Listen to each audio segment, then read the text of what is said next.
Unni Krishnan voice கேட்டிருக்கீங்களா? Vijay and சிம்ரனுக்காக Thullatha மனமும் துண்ணும் படத்துல இந்த ஒரு சாங்.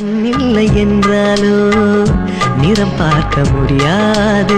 அஜித் அண்ட் சிம்ரனுக்காக அவள் வருவாளா படத்திலிருந்து இந்த ஒரு சாங்.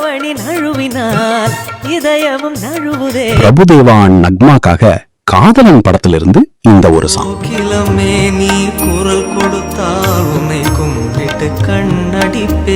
பிரசாந்த் அண்ட் ஐஸ்வர்யா ராய்க்காக ஜீன்ஸ் படத்திலிருந்து இந்த ஒரு சாங்.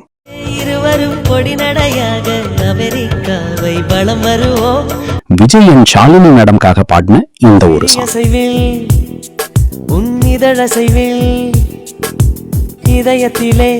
தனுஷ் அண்ட் சோனியா அகர்வால்காக காதல் கொண்டேன் படத்திலிருந்து இந்த ஒரு சாங். இது கதையாகி போகும். விவேக் சார்க்காக பாடின இந்த ஒரு சாங். சிட்டுக்குருவியின் பிள்ளையடா இங்கே